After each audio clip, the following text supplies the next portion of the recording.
What's up, guys? Welcome to BitCast episode 78 for the week of April 5th, 2020.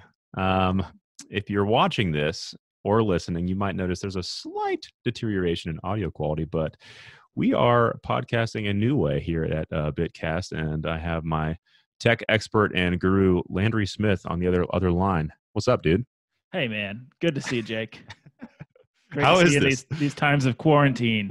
I know, man. It's honestly, it's weird, but it's kind of nice that we finally got to try this out. I've always been wanting to do a digital over-the-air podcast. Yeah, and what's great is pre-quarantine, we both kind of talked about it, and this just kind of lit a fire under our butts to really get it going. So I think that's probably the case for like everyone everywhere. Yeah, it's nice to see. I think, this has been a horrible time for all of us, but I think a lot of us have learned about technology we didn't really know about before. So that's nice. A lot of companies. So I work for a marketing company in Chattanooga, and it's really been cool to see a lot of traditional businesses change how they do business. Looking at like what they have as a product and being like, how can we make this digitally available, or what are ways that we can reach people now that they're not physically out and about. That's been kind of wild to see people adapt to that. So yeah, it's a time of innovation. It's definitely a little depressing. How are you guys holding up over there in your house? You getting a little stir crazy yet? We're good. Liz works from home most of the time, my wife, and I am a teacher. So I've just been kind of implementing the online classroom, which has been, interesting. I've got all this gear, so I get to use it every day now. Heck yeah.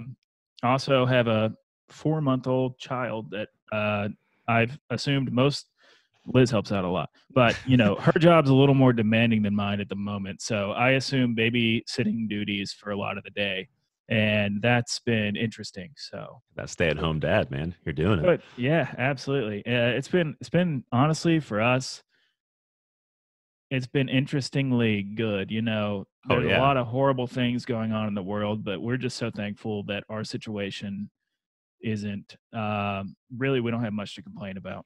Yeah, we're in the same boat. We're very fortunate to have not been impacted by really anything that's gone on so far. We definitely have had some changes to our business, like models, but for the most part, we're not really in a situation where we've had to take pay cuts or anything like that. So we're very fortunate. Right. That's not to say that, it won't happen. Thoughts don't go out to all those people suffering and stuff like that. I mean, it's a bad time. Tough. I was a bartender for 10 years, and all my service industry friends, I just, I feel for them immensely. So go tip your bartenders. Wish I had remembered something to plug to where you can actually do that, but you can find it online. I'm sure I'll put it in the show notes after this. I'll just nice. make a note for that. Perfect. But yeah, if you guys are tuning in, the show's going to be run just like normal, but we're actually doing a video here, so it's kind of cool. But we will be talking about a lot of things. The last time we podcasted was February 20th, so a lot has changed since then, especially with all the coronavirus stuff. So one of the first things I wanted to talk about, I guess first, actually, we need to make sure that we go through our most important segment. What are you playing? Oh, yes. Well, with quarantine, I have been playing so much. I got into the Super Nintendo collection a little recently and been going through some of those, which is really great for me, like as a dad now, because a lot of those Super Nintendo games, if you're good at them, which I've spent a lifetime playing most of them, you could beat them in a couple hours, 5 hours for the long ones. So I ran through the Donkey Kong Country series and been doing some beat 'em ups, trying some ones I've never played before, like Ninja Warrior and Teenage Mutant Ninja Turtles in Time, some of the classics. So, dude, very nice, very nice. Other than that, man, it's the Animal Crossing life for me and Liz, and that game. We'll talk about that. So yeah, we will. But I'd never played Animal Crossing before. I love this game. It is so great and so much more than I expected it to be. So I'm so happy to hear that, because I think I remember talking to you and you were like, I'm not sure like if it's a game for me or not. Like it's my first time going into it, so I was like, okay, this will be a proving ground for Animal Crossing if it's actually just a cultural zeitgeist or if it actually is a fun game. So I'm glad to hear that.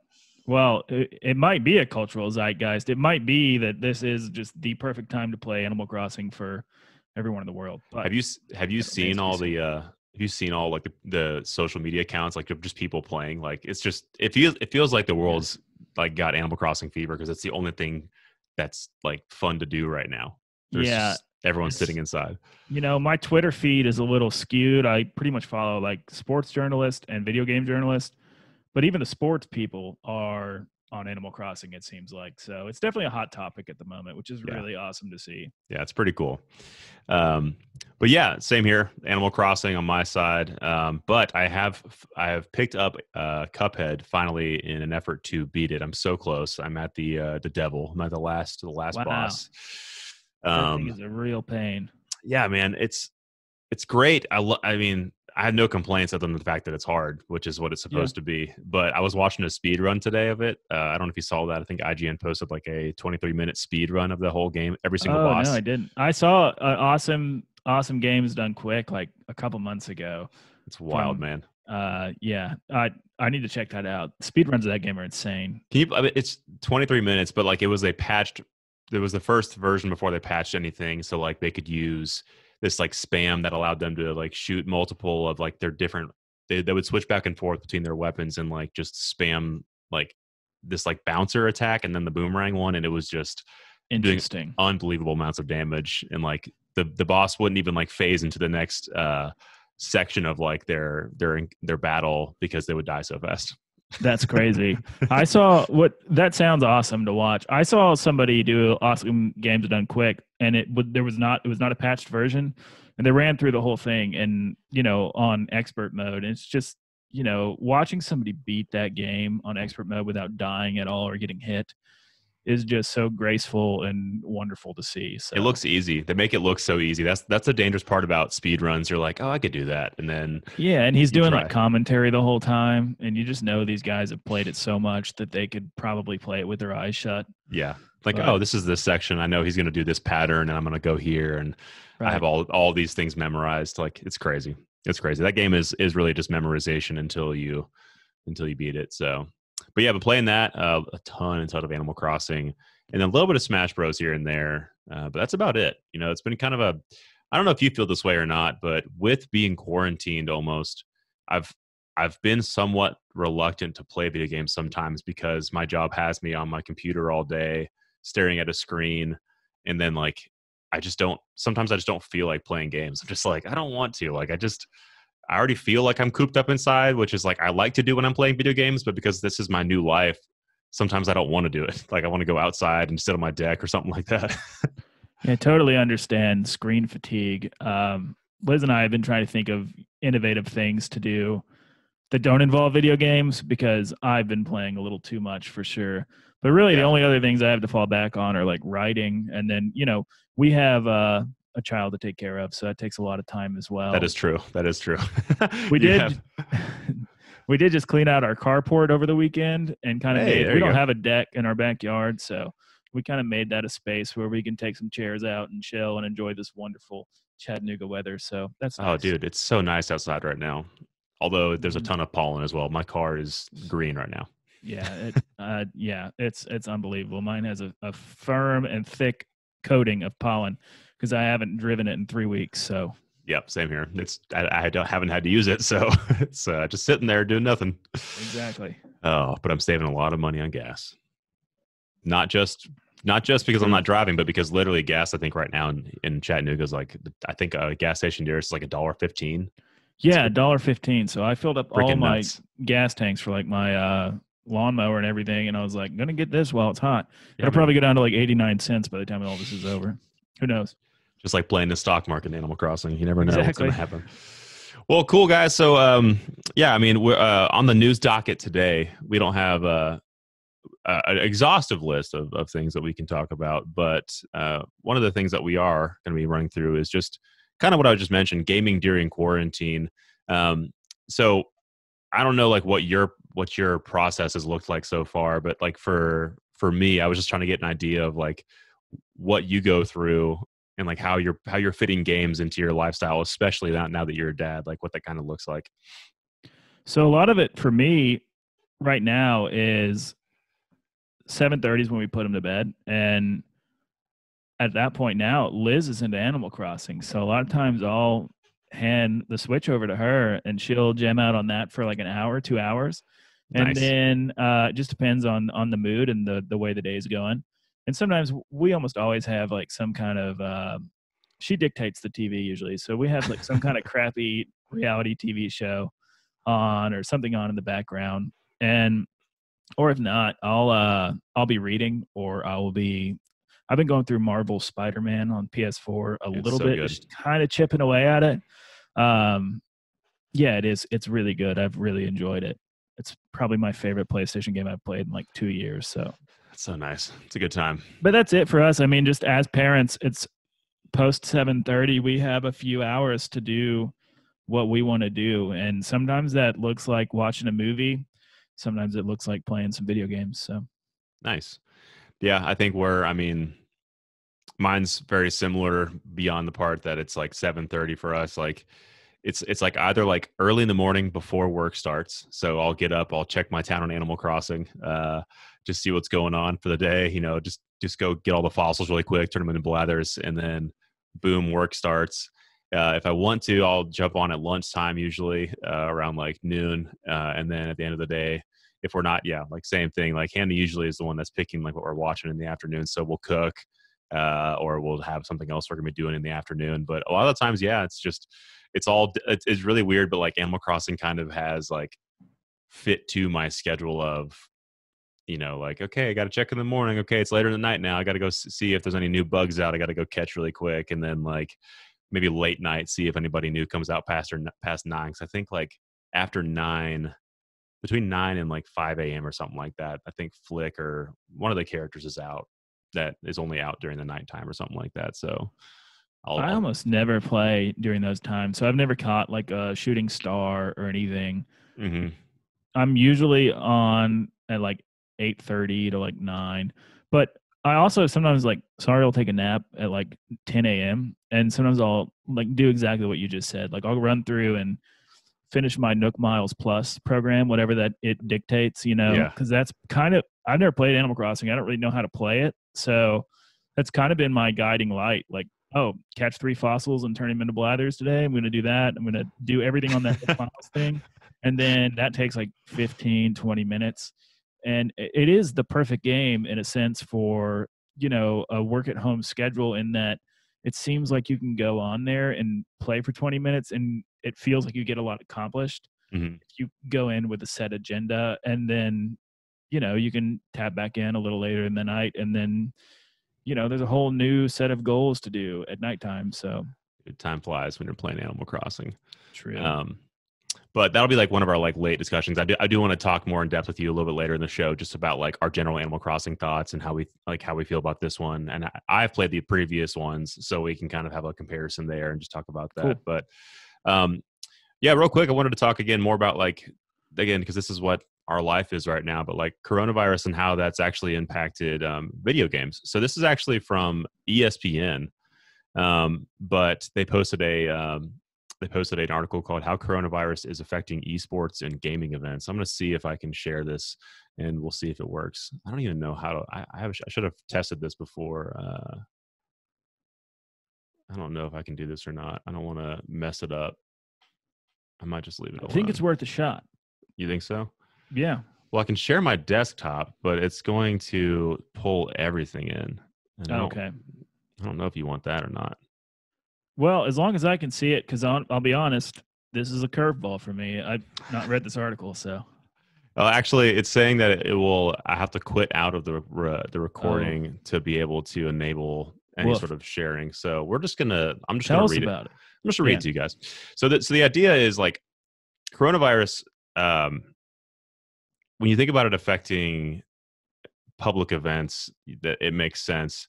But what's been like sad about that is that it's also had like far-reaching impacts in almost every industry, especially sports, especially things where there's just huge amounts of people gathering, like graduation, stuff like that. But this article specifically is talking about how it's affected esports and gaming events. So as we all know, E3 has been postponed indefinitely until next year. So how do you? I just want to get your quick take on that. How do you feel about that? About E3 being postponed? Yeah. Uh, you know, there's been so much doom and gloom around E3 for the past couple of years, it feels like. And, I kind of feel like this is going to be the straw that breaks the camel's back of E3 as we know it. They may be trying to put like an electronic event together or something like that moving forward, but really, I don't know if that's going to work out the way they want it to, just because, I could see somebody like IGN stepping up and being like, you know what? We've got all the capabilities to do this and all the connections, and maybe we'll start our own thing, or even just things like Nintendo Direct, and now PlayStation has theirs, whatever it's called, State of Play. State of Play. Yep. They can just give these little presentations, and Xbox has theirs, but from what I've seen, theirs are pretty rough. But still, they're all doing their own like direct showcases, and that really could take place of the whole E3 conversation. And it's sad in one respect because I really love E3 season. I like to really hunker down and watch those press conferences. I know you have in the past too, and we've enjoyed talking about that. But at the same time, the past year, last summer just did not feel the same, and it was kind of the beginning of the end to me. Well, yeah, and so the reason I asked you is because I feel like this actually almost kind of saved them in some respect, because up until this point, I think Sony had already bowed out before, and maybe it was because of the coronavirus concerns, but there was a lot of lead up to this where like E3 was already like losing traction as a show. Like people were becoming more and more unhappy with it. And I think this has honestly been like a huge blessing in disguise for them, because they've been able to cancel the event entirely for a legitimate reason. And it'll allow them to probably realign and redesign like what they want it to be. And it gives them time to figure that out now, as opposed to like trying to put together still a show that like would have been half baked regardless if people were allowed to go to it or not, because they already had a few people stepping out of it. So I want to read this. This is what they actually set up on Twitter, and they had a full statement on their website. This is the ESA. The ESA put this out. Okay. So the tweet reads: "The E3 team is devastated to share this news. The decision was not reached lightly, but it is the right one for the health and safety of all involved. Read our statement here." But basically, the quote is: "After careful consultation with our member companies regarding the health and safety of everyone in our industry, our fans, our employees, our exhibitors, and our longtime E3 partners, we have made the difficult decision to cancel E3 2020, scheduled June 9th through 11th in Los Angeles." I mean, they're sending out refunds to everyone that had tickets and stuff like that. But this has like been the case for everything. So E3 was canceled, and then that just kind of put an onslaught of other things. So we have League of Legends. There was a huge tournament that got canceled for that. The Overwatch League, they've had to almost cancel all of their events. Paris had to cancel theirs. Counter-Strike Global Offensive tournaments had to cancel theirs. I mean, it's not. I mean, it doesn't surprise me that these are all having to cancel, but it is like just a sad state of affairs that like everything is canceling.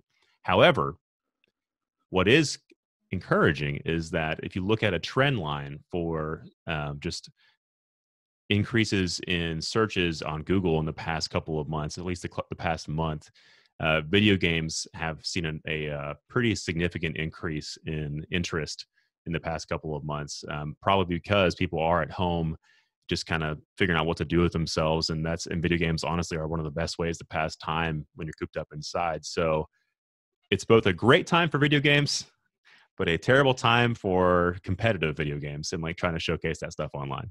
It's really interesting because I've had people hit me up about, asking me what they should buy. And, my initial response would always be a Switch, because I just think it suits like most of my friends, they're in their early 30s like me, or late 20s. And I think the Switch suits that lifestyle a lot because, a lot of these people are married or, have kids, and a PlayStation 4 is the way to go for sure, but it's just really hard to find time to game in that kind of lifestyle setting. And that's why I think I've seen myself become such a diehard Nintendo fan over the past 3 years, really, because it just suits my lifestyle. Like, Mm-hmm.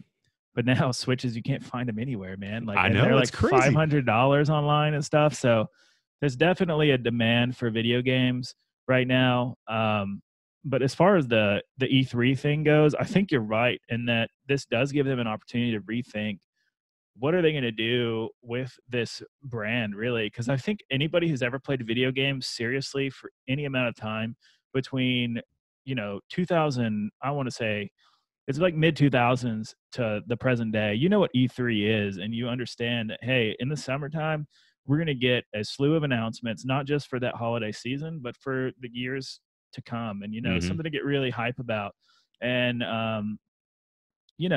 I don't necessarily trust the ESA. I don't know enough about them to say either way, but it does seem like they've kind of dropped the ball and not paid attention to the signs for a long amount of time and just Yeah. kind of driven this thing into the ground over the past few years. But maybe this will be the wake up call they need to take a year off and not have to plan this huge event and kind of see like, hey, we're trending downward for a number of years. And not only that, but the commentary around us has grown, Mm-hmm. negative all around. So we got to fix something. The business aspect is the hardest thing for me to try and grapple. So I have sympathy and empathy for anybody that works for the ESA and is trying to actually make that a really cool show. Because I mean, again, I'd be lying if I said I didn't love E3. I love what it is. I love that time of year, just like you were talking about. But yeah, it seems like this is a blessing in disguise to really hunker down and figure out what they're going to do. And they're almost, again, like kind of like we're being forced to record digitally. Like they're going to probably be forced to figure out a all digital option, because maybe they won't, maybe they will put out something like Nintendo, or they'll put out a state of play or something like that. But if they're going to put some, go ahead. The harsh reality of this situation is I think it's going to change. This may be reactionary or a little drastic, but like I'm a huge sports fan. Like I love the NBA, I love the NFL. I watch the college sports as well. I really don't see the NFL continuing normally this year, and I'm not sure we're going to see the NBA get reinstated this year in time to come back. I do think the NFL will have a season, but I don't know if it's going to look like no fans in the stadium or, something else, some other kind of workaround. And I know that's all the way in September, and it's impossible to speculate that many months in advance. But even just thinking about this virus that has no cure and knowing that all the projections, scientific projections are that this thing's going to come back and bite us in the butt and in the coming fall, how many people are going to want to go and gather in a stadium with 100,000 people on a virus that's just waiting to come back in October and September? I don't think there's going to be a lot of people that are going to want to do that. And I think we're going to see a lot of these professional sport outings and stuff like that moving forward, at least for the next year or so, without live audiences, or, maybe a small live audience where people can space out and have 6 feet apart, something like that, which would be weird. But have you seen so that's an option. But have you seen it's like I think they offered it for I want to say concerts or live music festivals, but it was almost like a VR experience where you could put on a VR headset and it would be like you're sitting at the front row of a basketball game, and you could actually look around, and it would be live. That's pretty sick. But it would be like you're sitting on the front row watching a game. I have not seen that, and I've not been interested in VR, but that is what if that's what sporting events become? It's like you have the team there still, you have the coaches and the crew staff that maintains the stadium or something like that, but no audience at all. It's just it'd be so weird. And I'm not a wrestling fan, but I watched some just because I think this is a fascinating sociological experiment. I watched WrestleMania for 10 minutes last night, so I could stomach. Right. There's no live audience, and it's just remarkable how much that sport in particular, and I realize it's scripted, I'm not an idiot, but it depends so much on fan feedback. I think live fan feedback and that energy and adrenaline and the rush just as a viewer. I mean, I haven't watched wrestling consistently since the 4th grade, but it was just so I mean, you could tell as somebody who doesn't watch. Yeah, it was jarring. It was just so flat. Like everything hit flat. It felt like you were listening to somebody sing on The Voice, just flat the entire time. And it was like cringeworthy, you know? And wrestling's cringeworthy in and of itself, but you could just tell they're when you have the fans like erupting in the background, you're like, oh yeah, this is intense and it's goofy, but it's a fun time, you know? Whereas if you're just watching people do it on stage, it looks like a rehearsal, almost like a practice. You're just like, that's what it felt like. You're exactly right. Yeah. Cool. A dress rehearsal. They're just practicing their moves out here, I guess. Man, that's wild. I want to see that. Is there a way that I can see like just like I'm almost sure that you could watch it on YouTube now. That's how I watched this morning because I just read about it on ESPN. Okay. They actually brought, normally it's pay-per-view and everything. They broadcast it on cable last night. From what I understand, I think ESPN aired it on Sunday night. So yeah, I think I saw a poll asking, would you be okay? And I'm not the best on sports timelines on when each sport starts, but they were asking, would you be okay watching a sport in a different season? Like, would that be weird to you?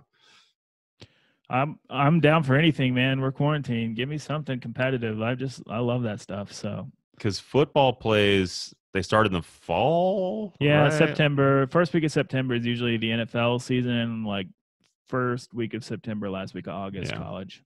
So I think they were 1 week earlier. I think they're trying to see if they could like push the season back and it would run further into like, it was a weird timeline, but I think the poll was like, would you be okay with that? And I think the majority was just like, yeah, as long as we could watch something, that'd be great. If any of these professional sports or even esports, like on the esports trend, since this is a video game podcast predominantly, ESPN's been airing 2K playoff series with all NBA players. Mm-hmm. I did tune into that on Friday. It was pretty hard to watch because Kevin Durant, the guy who was playing, like not very talkative. So watching esports streamers play and not speak much is like not very. There's no commentator either, which I think was an oversight by ESPN. You could get somebody who knows 2K really well to like call the game, but yeah, that's funny. Oh man, it what a weird funny. time. What a weird time. It's so strange. I watched like a Pokemon. It was like the Pokemon Sword and Shield doubles tournament or something like that today, and it was fine. But there was people there, so I don't know if it was an old one or not. I can't exactly recall what the timeline was on it, but I think people could do it. I mean, like people are doing online tournament stuff, like Hungry Box, who's a prominent like Smash Bros. Competitive player. He's been doing a lot of like online streaming stuff and doing tournaments with people. So nice. It can happen, but yeah, I mean. It's sad to see things get canceled, but I'm hopeful for the change that comes with it. That's all I'm going to say on that. True. Next up, this is a big one. This is really what I want to talk a lot about. So I'm sorry if you guys weren't as interested in coronavirus stuff, but maybe we can timestamp this. Yeah, we'll timestamp it. Have you seen that actually? But for anyone listening, I've added chapters and or timestamps to all the podcasts. So if you want to only listen to a particular segment, they're all in there underneath Apple Podcasts. They're listed as chapters. So you can actually click on the show you're listening to, and it has all the chapters broken down by timestamp. So you can just go click on the chapter to listen to. And then on Spotify and other places, they'll have a little time code that has the description next to it on what that segment's about. So you could click there as well, just making it better for everyone else.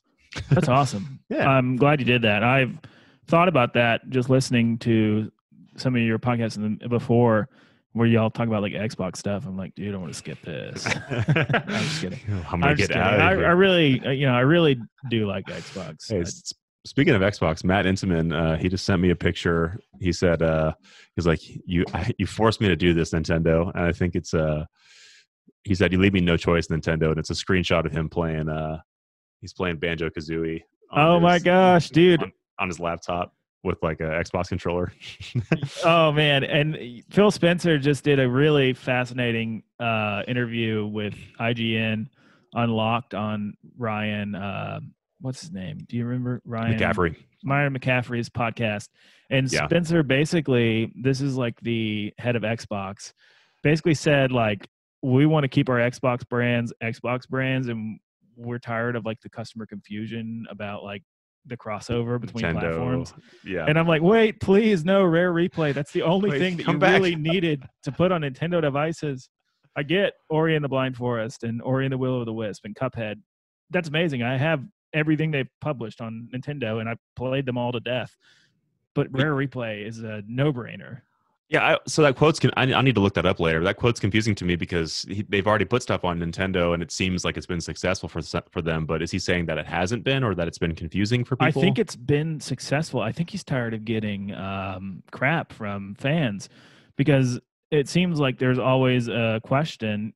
And the way I took it was there's always questions of, is that going to come to a Nintendo device, or is that going to come Oh, to yeah. a PlayStation device? You Nintendo know, fans pretty much expect anything now to be ported to Switch. right. It doesn't matter what game it is. It's like, But hey, I Switch. had such high hopes for a rare replay with the Donkey Kong Country games on there. I just Oh, knew it was dude, going to happen. it'd be But amazing. okay, let's move on to Mario, though. I Hey, one day, apologize. one day. So this is really exciting news, and we actually have this from Video Game Chronicle, who had originally broke this story. This broke last week, I think, but the idea is that Nintendo. So Mario's 35th anniversary is coming up, and it has been reported and most likely confirmed that there will be a whole bunch of anniversary editions or remasters released within 2020 or the next year or upcoming years. So I'm assuming they're all going to be this year based on the way this article reads. So I'll read through some of this, and if anything sticks out, you just let me know. So Nintendo is planning to create a Super Mario Brothers 35th anniversary spectacular this year with several major releases, new and old. Multiple sources have told VGC, so multiple sources is important, that the platform holder is planning to hold an event to coincide with this year's anniversary, which marks 35 years since the start of the mainline Super Mario series in 1985. As part of its anniversary celebrations, Nintendo will reveal plans to re-release most of Super Mario's 35-year back catalog this year, remastered for Nintendo Switch, VGC was told. And then there was an update. More details have been revealed, but let me see the remasters update. Maybe you can kind of give me some more on this. But Sunshine Galaxy and more to be re-released as special anniversary collection. Yeah, So so go it ahead. was later verified, either yesterday or the day before, that three of the remasters included in this are going to be Sunshine Galaxy and Super Mario 64. Okay. Yes. And this is exciting. I just read this at the bottom. Sorry. It'll include the deluxe version of 2013's Wii U game Super Mario 3D World, but also the platform holder is preparing to announce a new installment in the Paper Mario series. Yeah. So I'm super hyped about that. So the way I read that last statement is that the Super Mario 3D World Deluxe is going to be its separate SKU, a separate $60 port, kind of like Right. the um, new Super Mario Brothers Wii U Deluxe. That brand is like a $60 brand. And then Paper Mario, obviously going to be its own thing as well, a new Paper Mario game, hopefully. I would love to see them, follow up A Thousand Year Door with a proper RPG follow up and really give us another. Yeah, it says, as first reported by VentureBeat, the new game is understood to return to the series' RPG roots with the game closer to its N64 and GameCube installments, following Oh, right on. criticisms of the 3DS and the Wii U entries. So that's Yeah, pretty baller as well. absolutely. And even the Wii one, I liked Super Paper Mario, but I know it has its people who don't like that game as well. So you hear this news. It's finally happening. We're getting not all, but we're getting almost all of the major platforming, like just the best of Mario over the past couple of years coming to Switch. Like, what does that mean for you? What are you most excited about? I mean, I think of, the early 90s when my first gaming console, I was like 3 years old. My sister got a Nintendo, and we had Super Mario Brothers 1, 2, and 3. And we also had a game like called Crocodile, like Dundee or something. I don't remember Crocodile anything about that Dundee. game really. He was a Crocodile Dundee was a guy, but I don't know about Dungee. No, it wasn't actually a part of that thing. It The was ripoff. different. Yeah. And I'm really not sure what it was called anymore. But anyway, we had 4 games for it, and the only ones I ever played were Mario. And then Super Mario All Stars came out when I had a Oh Super yeah. Nintendo. I was like, oh my gosh, how can this even be possible? That's kind of the way I feel now. It's like, wow, these are 3 of the best games, Sunshine, 64, and Galaxy, that I've played over the past 2 decades. And now there's a possibility they could all come out in like a HD remastered form. Dude. And if they do what they did for Wind Waker HD or even Twilight Princess HD Mm-hmm. and Majora's Mask. Like I'm thinking about all the Zelda remakes that have come out over the years. They're all phenomenal. And you've been playing through Ocarina of Time lately. Finished and the update, did you really? Good for you. I did. The Thank you. update that game got was significant. I mean, it Mhm. really took a lot of quality of life things and curved them, but it still felt like the original game, and it felt like everything the original game wanted the player to feel. So I think just a brush up on conveniences for these games is going to do a lot for them. Super Mario Sunshine has a little more work than the other ones, but it gets a lot of flack, and I think the core concept there is phenomenal. It was just it was a rushed game, and I love so Sunshine. and you can kind of see the rough around the edges, which you don't see on a lot of Mario products, but people talk bad about that game more than it's deserved. The gameplay is very tight. And who's talking bad about Mario Sunshine? The majority of the internet. I love Mario Sunshine. I do too. Oh my goodness! I'm gonna find these people, dude. Okay.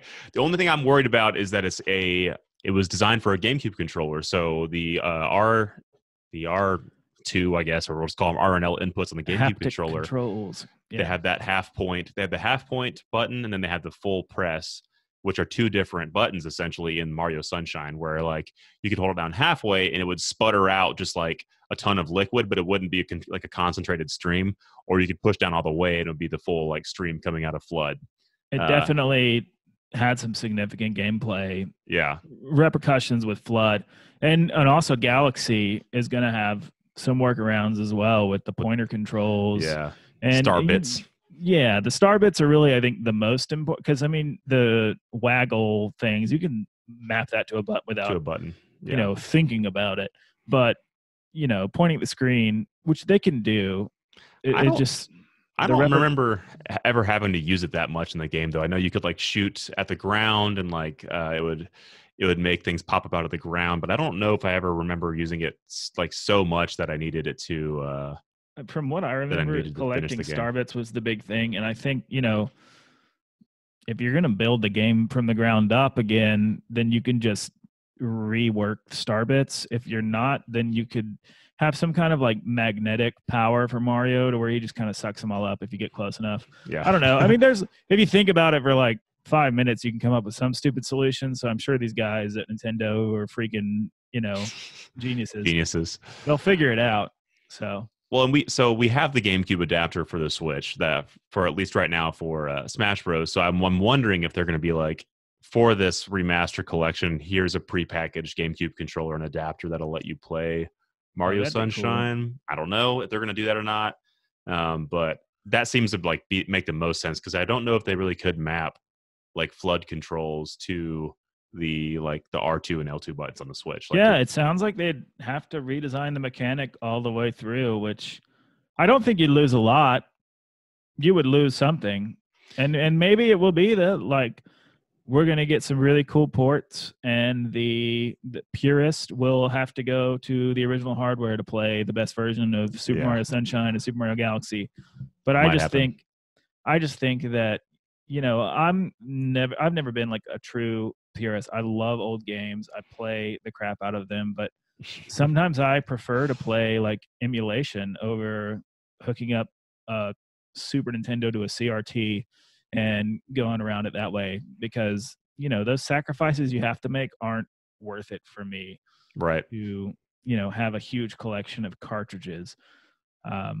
So I have my selection of cartridges over here for the N64, but I would argue that really, I don't know what game exceeds or is much better on the 64 outside of like maybe Pokemon Stadium or something like that, where you're kind of forced to use it, but like, or like the Mario Party games maybe, but yeah, with are you talking about with like the way the joysticks angle? It's different joysticks angles, and like the different, like you have to, I don't know, different control schemes where you need to use D-pad and buttons versus joystick, or the fishing game, or I don't know. Yeah. A bunch of random ones. It's really hard to get a different feeling for the N64 because it is such a unique controller.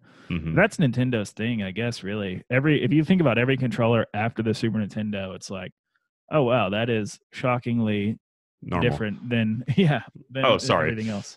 They after this N64, I think they realized they went a little too far. They're like, let's bring it back just a dial little bit. Dial it back, and then the Wii was like, hey, another hard right turn.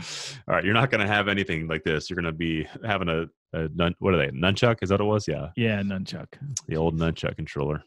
But honestly, that control set up for Mario Galaxy, I loved. For some reason, it felt natural to like be just flinging around planets and platforming that way. I did too. Mario Galaxy might be my favorite Mario ever made. So that music, man, in that game. Ooh, the overworld, everything about it. I thought it was pretty fantastic. Maybe I'll put the show music as Mario Galaxy. Ooh, very nice. I forget what's the very first one you come into.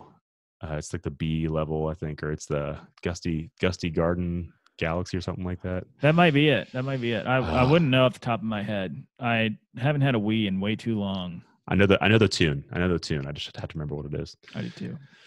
All right. Well, so that's exciting stuff. I don't know. They were supposed to supposedly release this information around E3. So who knows? I'm sure they'll do like a direct or something like that and kind of let us know what's going on. And I don't know if you care about this or not, but did you see that they announced an ARMS character for Smash Bros? Yeah, I think that's great. One of the first times I ever got in touch with you, I think I wrote into the show and was like, hey, I think one of the Smash Brothers characters is going to be Springman or Ribbon Girl or something like that, because I think one of the strongest assets about ARMS was its character design, and they had some pretty cool just ideas there, and I'd love to see that mechanic worked into Smash Brothers some way. So there's so many good characters, really, from Min Min to Spring Boy to Ribbon Girl. A lot of people are posting about Twintel. Yeah. It's fine. And any of them would be cool. And who knows, with Sakurai, it might be like every skin is a different character in the game or something. Who knows? He might put them all in there. Reduce them down maybe to just like the basic attacks of a spring person. But the only thing Matt was asking about this when we were playing the other day, he was like, how do you think the character's going to play? And I am only visioning like a Dahlem character from like, is that Street Fighter, or I forget which one that is, the guy with the stretchy arms from the fighting game. Oh yeah, Dahlem. Yeah, you're on. You know that. I think it's Street Fighter, but I imagine that kind of gameplay where you can zone and like space people out with like the length of his punches. That's a great point. Yeah, and the other thing about ARMS that I don't know how much time you put into it, but you unlock arms that have short range distance as well. Like you'll have like a arm that's like a little spinner that is like a short range attack, or like a boomerang. And you can space them out with one hit, and then when they press in, get them with another. So I mean, there's a way to balance it, and it's going to be wild, man. It is going to be wild. Could be. I think that could be a really fun character, actually. I don't think there's going to be a whole lot of like fanfare for it, but when people get in and play around with him, it could be good. Much like Terry Bogard. I'm not a Terry guy. I'm not a Terry guy. I think he's fun to play with, but I do not have love for the Fatal Fury franchise. No. Really anything SNK except for Metal Slug, but still. Anything combo based for me is a hard time. I just do a terrible job of trying to memorize what I'm supposed to be doing. Even though those combos in Smash are so simple, I'm still just like, I forget how to do the Buster Wolf thing, so I just kind of give up halfway through. Right. Well, the way you play Smash, the way I play Smash are completely different approaches. I'm like museum curator, and you are an actual player, so. Look, man, if you want to train, we can get online. I keep saying this. No better time for quarantine. That's right. In quarantine. Right. Yeah, I'd like to. That'd be fun. That's right, brother. All right. So last piece of stuff we're talking about today is going to be really just about Animal Crossing, all things Animal Crossing. So I don't really have a direction I want this conversation to go, but I will quickly just talk about, I do want to at least mention some of the things that are different from this game that wasn't in previous games, and like the quality of life improvements and just what I love that's different about the previous ones. So yeah, I mean, just overall thoughts for you, Animal Crossing. You said that this is your first time playing, and you and your wife are sharing an island. Yes. I think this game is definitely a fantastic game. There's no question about it. It's so good, and it's so addictive, and it's It's almost like you can't believe that it was released when it was released because it's just too good to be true. It's perfect timing. It really is. I mean, just right when you fire it up, you're on this deserted island and it's just paradise. You know, the sound effects and just the music and everything, you can just hang out in this world and have such a blast. And oh yeah, the thing about Animal Crossing for me going in, looking at screenshots and even looking at the art design, I've been real skeptic as to it just doesn't feel like a Nintendo game to me. And I guess that's just because I never spent any time with it. But as soon as I got into this world, I realized that this game has every bit of Nintendo polish that every other Nintendo game has. And I sometimes just sound design Nintendo games, it feels like they're designed to make you think about the game fondly. And like even when I hear a shovel dig out like a hole in the ground, I'm like, oh, that is so satisfying. I can't wait to, it is. to do that. You know, it's fascinating how you can hear the shovel like almost hit some rock and stuff when it goes in. It's like and it kind of like pulls up and you're like, right. Oh, nice. It's satisfying. Got that chunk of dirt. And then I mean, just everything about it is fantastic. What I want to hear what's different about the game before I'm going to tear this game a new asshole in one respect, because it's really a horrible sin what they've done to me and my wife being stranded on one Switch console. But I want to hear what's better and different about it than other games. Yeah. So overall, just the immediate thing is that the quality of life improvements really are storage. You have a ton of storage. Whereas in the past game, you had to like create new chests to be able to store all your shit that you were just picking up off the island every single day. So the fact that you had this like huge depth of storage you can put things in. The online functionality I've used so far has worked perfectly well. That was kind of a pain in the butt in the last game. Making money and having something to do every day, those are like the two biggest things for me, because once you hit a certain point in Animal Crossing in the old games, there was no like other sense of like, I need to do anything today because you've already done it, everything. So with having the Nook Mile system, I think that's honestly one of the biggest improvements is the Nook Mile system, allowing you to get on, and even if you have something to do, you can just be like, I'm just gonna just do the Nook Miles things today, get some points added up, and then I'm gonna jump off. Like I don't really have much else I want to accomplish today. That's a huge thing. And then like I think like for me, the island size, I don't know if that's like a huge difference for most people, but it's just there's a bit more space. You don't feel as confined or constricted. You can do a lot more, and the terraforming is really cool. The fact that you can... Have you unlocked that yet? Yes. Whoa. I'm way behind. So, which is another reason. I'll talk about this in a second. You're not behind. So I was talking to a buddy, actually the guy who was on the podcast last, Mark Erickson. He and I were talking about Animal Crossing a little bit, and I had mentioned that I'd already unlocked something, and he's like, whoa. He's like, so you're committing time crimes, aren't you? And I was like, Yes, I am committing time. Come on. I'm committing time crimes. And I was like, it's designed for that. And he was like, even though this goes against my very fiber of being of a 9, Enneagram 9, he's like, I'm going to disagree with you. And I'm going to say, no, that is not at all what it was designed for. He's like, it was not designed for you to skip through time. And so we had a fun discussion about that. But basically what I came down was like, yeah, you're right. It can be whatever you want it to be. I was like, it should be a game where you can play daily, and that's it. That's all you can do. But the game actually, the previous ones were designed with the idea knowing that people would be skipping ahead in time to either get a different seasonal event, or maybe they don't want to stay up until a certain hour of the night to be able to catch a certain bug. So they'll skip their clock ahead forward to be able to catch whatever animal they need when it's daytime still. And so whenever you would turn the game back on after you had skipped time ahead, there was a character called Mr. Rossetti, which you've maybe seen in Smash Bros, the mole with like the miner hat. Yes. And he'll yell at you for skipping the clock ahead, but then you just play as normal. There's no penalizing other than he just talks to you for like 2 minutes about how you shouldn't skip ahead. That's pretty great. So like it's always been an element of Animal Crossing. That's always been a thing that like people have done. And some things are pretty egregious. Like I don't like skipping into like full different months or seasons to be able to get a seasonal item. Like I want to experience that as it's actually happening.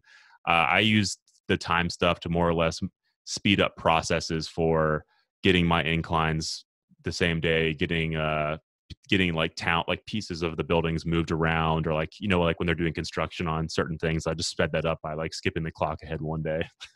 I totally get that. And I could see myself on a certain mood maybe feeling that way, but I've really enjoyed the pacing of the game and how it gives you an amount of stuff to do every day, and you can get that accomplished in like 30 minutes or maybe an hour. And then, maybe you'll get sidetracked with going fishing or catching bugs or doing something like that, or going to another island and getting iron ore was a big thing for me in the early game, because me and my wife destroyed all of the rocks on our island and didn't realize that was pretty key. Like, we need those. I did the same thing. Yeah, frustrating. But, they come back one each day too. So we had to wait like 4 days before we had our full arsenal of rocks back. Exactly. But just to get to like the one criticism I have of this game, and it's really egregious in my opinion, because it's not an actual, it almost doesn't feel like it's a fault of the game. It feels like it's an actual fault of maybe Nintendo or maybe some higher up being like, well, we're going to run with this design decision, and you're going to have to bend to our will. And that is that Liz and I are playing on the same record or the same Switch, and she has her own like Nintendo account. And we have to be on the same island, which is totally fine. And I was a big proponent of this, even in the coverage leading up to this. I was like, that sounds awesome. I can't wait. Cool. Yeah. Because we're going to be able to share our resources, and, we get along well. We're married to each other. We share our stuff in real life. This is going to be cool. But the real problem is there can only be one resident, I don't know what they call it, but one person who gets all the missions basically for the entire game. Yeah. So, and I was the first person to play it, and I was trying to introduce the game to her, but I'm the only person who gets anything of note to do from Tom Nook or Isabel, and every mission is mine. And that has left her feeling like, well, she originally called the game sexist because she thought it was just purely against her because she was a woman. She's like, why won't they give the woman anything to do? And I was like, this is not necessarily, I was like, if you had been the first person to turn the game on, you would get everything and I wouldn't. But yeah, that's hilarious. I also didn't realize, like, we would have just restarted and I would have let her do all of the missions, but we didn't realize that was what was going on until about 2 weeks into the game, or maybe it was a week and a half, but still we put all that work into our island. So it's just really frustrating that, one, that's what the decision they went with. Two, they didn't make design decisions that needed to be made to work that in, to where if you have two island residents on the same island, they should both feel like they are the contributing to the same goal or whatever. Yeah, contributing to the same goal. And even one point, like, Liz went up to Tom Nook and he was like, oh, Landry knows what to do, so you should go ask him. And I'm not on the game at that point, and I was in bed, and she was like, well, I don't know. Like, why can't you tell me? It's just so frustrating. Like, that's horrible in my opinion. And then you know what to do. Tell me. Yeah. Yeah. That's to me, it's just really crooked, because Liz and I have actually discussed, like, maybe we should buy her a Switch Lite so she can get her own island. And I'm like, that's exactly what Nintendo wants us to do, because this whole, like, the whole family plays on one island it's not actually the way the game was designed, clearly, because the other thing is, say I go hit a rock 8 times and Liz hits a rock twice, the rock will break open. That's actually how all of our rocks broke in the beginning, because I didn't tell her, like, hey, I already hit that rock. So when you go in there with a shovel and hit it, it's going to break open because it's already weak. Or I already chopped that tree down. Rocks shouldn't break unless you've eaten a fruit, right? Yeah, that's true. So maybe she was eating too many fruits. She probably does. Yeah, she always has, like, in the top left, like, I see that her fruits are always like 10 out of 10. So I think she just eats like 10 fruit right off the day. But still, I feel like if I hadn't depleted that rock of all of its resources, would it still break open? She's starting her day off right by eating fruits. Sorry, that was just cracking me up. Hey. Sorry, ask the question again. So if you were to hit a rock with a fruit and it hadn't been tapped of any resources, it wouldn't break open immediately. No, it breaks immediately. Oh, really? Yeah. So maybe that's the problem. Okay, well. So yeah, when you eat a fruit, it'll Nintendo's fault then. That was just that's a thing the game doesn't tell you, which is totally fine. It doesn't tell you that. That is true. There's a lot of things the game doesn't tell you, but I I'm not upset about that. And I'm really not upset at anything. It's just frustrating, I think, for my wife because this is like one of the only, and for me too, this is one of the only games that she's ever gotten into with me. And I Right. want her to have the full experience. And I'm like, Nintendo, why did you do this? Like, why would there not be an option where she can just start her own island on her own profile? Like every other game you've ever made. I don't know, man. It's so I've read a lot about this. I've read a lot about people being frustrated when you're the secondary person on the island, because yes, you're not getting any of the tasks that are like the island resident gets or whatever. So you're only really just following whatever the main person is doing. You can do your own thing on the island, and I think Certainly. that's what most people do. Is they probably like it. If I'm thinking of a typical like family structure, it's like the parents are the ones that are probably going to be able to like tell their kids like, hey, we're going to be building a bridge next. Let's go do this. Blah blah blah blah blah. Gather resources, whatever. But have you? One of the questions I had, you said sharing resources. Like, is that something you can do? Are you able to like give her? Yeah, so the only way I think there's another way to do this. Like I can mail her things. I'm pretty sure I don't know how to do that yet. But sometimes I'll just leave things on her front lawn, like right outside of her door. And I'll just like, that's the only way I know how to drop them off because I can't drop anything off in her house. So if like there's something I know she needs or she doesn't have the recipe for, that's the other really annoying thing is there's some things like the ladder recipe Oh, and the pole vaulting recipe. Like it gave it to me, but she didn't have any way to get it in the game. And I'm sure there's a way, there is. Yeah, but it's and just not apparent, and so I made them and dropped them. So there's workarounds and it's pretty easy, but it's just at the same time it makes her feel like she's not getting anything done. I think she has to play for a certain amount of time, and then she's able to get the ladder or pole recipe per se. Well, Like until that time I will be crafting them and dropping them off on her front lawn. So can you imagine like the real life, like what this would actually look like when someone's just like leaving shit on your lawn? it's like, really hilarious. Okay, here's some rocks I found. Here's a stick. Here's it's so funny. tarantula that I caught. I'm just gonna leave that there for you. Yep. And like some days that's the one like really charming part of it. And as much as I'm mad that they haven't fixed some things, I'm also like excited that we're on the same island because like I came home to my house yesterday and there was like a football and like a little computer system that she dropped off, and I was like, oh, this is cool. Like, thanks. I'm glad you left that for me. So Thank you so much. Appreciate this. But anyway, great game and a lot better than I anticipated. And I kind of thought like, oh, this is going to be Stardew Valley, but not as good. Yeah. And it's not really Stardew Valley. Like it's different. It's very similar, but it's also different, and it's different enough to where it's just as good and still. Stardew is like heavier on farming for sure.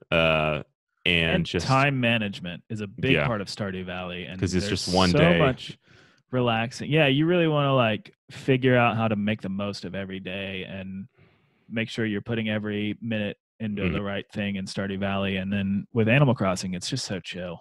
Oh yeah, it's like just hey, if you want to go, just sit out and just pick up some clams off the beach. You can do that if you want. Just sell those. I love it. There's the memes around Animal Crossing have been hilarious too. It's like the one that I saw that got me pretty good was like Tom Nook's face when he realizes that his sons have been buying just bugs and seashells from you and giving you money for them or something like that. It's like has like a deadpan stare, just like. That's hysterical. Just millions of bells. Just like, here you go. Here's a ton of money for some weeds and just some garbage you found. We'll pay for it. So great. Everybody's always crapping on Tom Nooks, but dude's pretty great, man. Yeah. He's interest loans. And I mean, he's definitely got maybe some shady parts to him, but I think he's pretty happy. He's much nicer in this game. Is he really? Yeah. Okay. Maybe it's that island life, man. It just wears off on you. He's more chill. He's got his kids that are all grown up now, running the business for him, so he can just kind of chill and do his own thing. Yeah, I appreciate his, everything about him. Good guy. His little island T-shirt, his little island Hawaiian shirt. Yeah, it's just like for sure. The game just has so much class and like it's just very. There's no way to describe it other than cute. Just a cute, chill game. You're just hanging out, doing your own thing. And have you done online? Have you gone to anybody else's island before? No, I've been trying to figure out how to go to yours, but maybe we need to get together on that. I don't understand. Like, do you have to have a friend code or something? It's not It's Nintendo, so there's no real clear way on how to do so it. maddening. Like me and my brother tried to play Mario Kart Online yesterday, and I've played Mario Kart Online like 10 times. It still took me 15 minutes to figure out how to do it. It's like, all right, we have to be in the same party. Get your Nintendo Voice Chat app out, and then we'll make sure we're in the same party here, so that when we play online, we're actually linked up together, and then we can play. Yeah, it's so absurd. And to think that like an 8-year-old could figure that out. Well, I mean, they probably could, but it might take them 15 minutes, and it's just annoying. Or maybe they're just better at technology now than we are.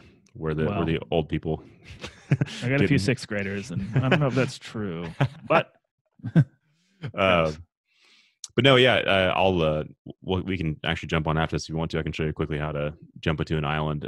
Yeah, that's like not a fun part too. It's just the collection process. You're just trying to find who has the different fruits. Ooh, what's your fruit? I have oranges. Oh man, that's awesome. We've got cherries, coconuts, and peaches. So nice. I have all the fruits except for apples. I need to find someone who has the apples. And I know somebody out there has them. I was an idiot and forgot to grab them. Like I went to a friend's island and got cherries and pears and everything else, but I forgot to grab the freaking apples. Dude, I was like, dang it. I'm gonna have to steal some fruit from you. But I got bamboo. I got everything else. Nice. We've been wondering about bamboo as well. So got it, dude. Don't worry. I figured if there was one person I knew that had everything that they needed to have, it would be you. Well, and so like that's the hard part about. So the reason I do time skip is because I've already seen what you're able to do the further along you get. I'm like, I just want to be able to do that now. Like I want to be able to make the island, especially the terraforming part, because I was like, I can't visualize what I want my island to look like until I have those abilities. So it's like, okay, I'm going to completely change this section. I'm going to have my island's 3-tiered. It's like the very back is the highest, middle is the second highest, and the bottom area is where Tom Nook's area is. Are you talking about class structure? basically it's like my house and then the shop and the tailors who you probably haven't gotten yet, and then the whole second nice the whole second layer is all of the villagers. They all live on the same layer, and they have like nice waterfalls all behind them and stuff like that. And then the bottom area is just like the town. It's got I have my orchard there. I have Tom Nook's area. Then I'm gonna build out like a little plaza park area. And I haven't done any of that yet, but I couldn't do that until I had the terraforming thing, because I didn't know. I was like, I need to know where to put people at. I knew not how to space this out, and that's where Tom Nook starts to not be your friend, because he charges you to do things you've already done again. So if you've built a bridge, he's like, okay, that'll be 10,000 to demolish it. And then it'll cost you, 160,000 again, or whatever it costs to build a new one. Okay, yeah, I could see, which is some real shit. how he's making money now. I was always wondering, how is this guy thriving? So he's going to get me on the back end. Yeah, and then if you ever want to move a villager, even though you get to pick their plot, but if you ever want to move them, that's 50,000 bells. So it's just a lot of money starts stacking up. Probably worth it though by the end of it. Yeah. I like being able to get it all organized. It just takes forever, because money is not easy to make in this game. It's not. I make about 30 to 40,000 a day, I feel like. Same here. I play the stock market. I'll try that every now and then and do some time skipping for the stock market. I have not been able to figure out how to buy turnips. I haven't looked it up yet either. But so Sundays, from I think 5 a.m. to noon. That's the only time you can buy turnips. And this is That's so frustrating, because we always go to church and it's like, you got to wake up early. You got to go talk to Daisy May or change your time clock. Yeah, I mean, I guess I'll have to wake up at 5 because my kid wakes up at 6. That's another thing about Nintendo, man. It's like, you'll play the game the way we want you to play it. It's like, well, I have a life, man. And I get you're probably marketing towards kids, and I'm just a 30-year-old child, but still, I want to be able to play this game. Let me buy turnips without cheating. Oh, okay. Without it's not cheating. I use that example again. If you are in a situation like yourself where you might not be able to wake up early enough to do that, or you might have you might work a random shift that keeps you from experiencing a certain event, that's where time changing comes in. And that's fair. I don't really think it's cheating. So that's not me. I could probably fit Animal Crossing into my life whenever I need to. I did it in Pokemon Sword to find different Pokemon, so I totally get it.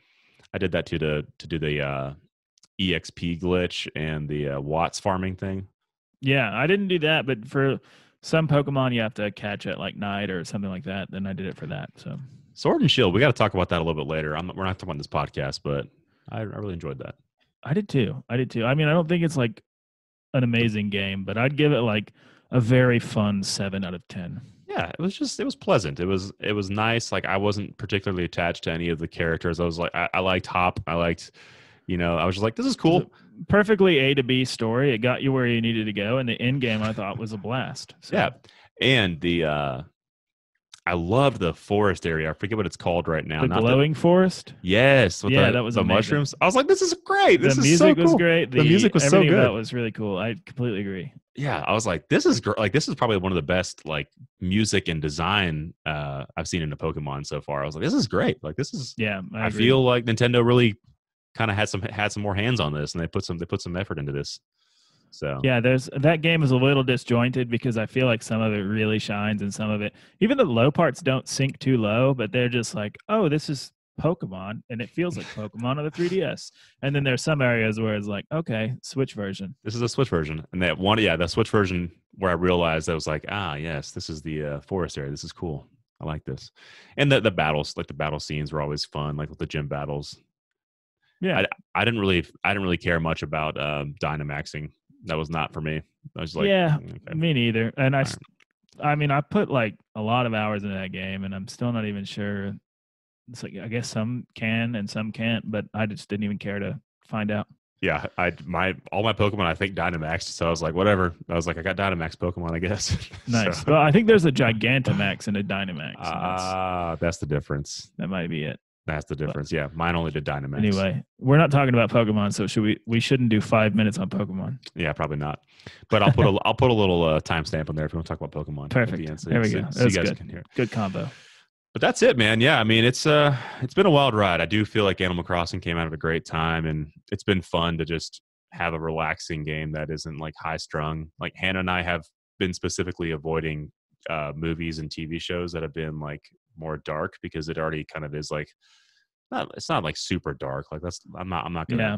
There are much worse things going on in the world than what we're having to deal with. But true. Maybe avoid Tiger King. Yeah, it's just like we're trying to watch like fun, lighthearted stuff. But what's funny is Hannah accidentally watched what was supposed to be a rom-com last night, and it was actually like more serious and like dark than she thought it was going to be. And she's like, I feel worse now. That's hilarious. So I'm like the opposite. Like I like to watch like dark and. Like just things that with a dark tone, it doesn't stress me out at all. But Liz, on the other hand, has to watch like super chill stuff if she's in a stressed out mood. So, oh yeah, dude, totally get that. But maybe you watch the dark, dark stressful stuff because it makes you realize how light and breezy your life actually is. Maybe, yeah, better contrast. Yeah, absolutely. Dang, food for thought right there. Absolutely. That's it, man. I mean, I don't really have much else to say about Animal Crossing other than I love it, and you guys should all go play it and buy it, and if you haven't already. And if you have apples out there, let me know. That's a good tidbit. I also don't have apples, so we'll figure it out. We'll find some apples. All right, man. Well, unfortunately, guys, that is the end of our podcast. Remember, BitCast is a random podcast that posts every now and then. But Landry, thank you so much for being on the show, man. This has been you got it, man. This works pretty well. Try and do it semi-regularly, even though there's not a ton of news going on during this quarantine. I feel like this is easier to do. Like for some reason, it is jumping on our computers at our own homes is so much more convenient because you don't have to leave your home and your family, and we can all just jump on for a quick chat. Yeah, be nice. Learning stuff, man. Learning stuff. Absolutely. But if you are a fan of the show, be sure to like, subscribe, and share. We will have this up on Facebook and Instagram if you guys want to catch us there. We talk about stuff every now and then. We'll post some Let's Plays. Matt and I have a recent Overcooked 2 Let's Play that is up on YouTube right now if you guys want to go see a fun indie game. We're doing that every now and then. We can't do it as much anymore, but we're highlighting indie games that are worth checking out. So until next time. Also, real quick, follow me at SNES Switch on Twitter. SNES Witch on Twitter. You'll get information on like my blog posts that I do semi-randomly. I just posted a review for New Super Lucky's Tale, which I need to send to you. And dude, I'm so sorry I forgot to give you a plug. No worries. I just wanted to squeak that in there. Yeah, dude. So Super Lucky's Tale, which is it's an homage to like the rare stuff, sort of. Yeah, pretty much, man. It feels like that, and it's really good. I like it. Sweet. Yeah. So there you go. There you have it, folks. Thanks for so much for tuning in, and we'll be back more with some video game news, hopefully next week. Peace.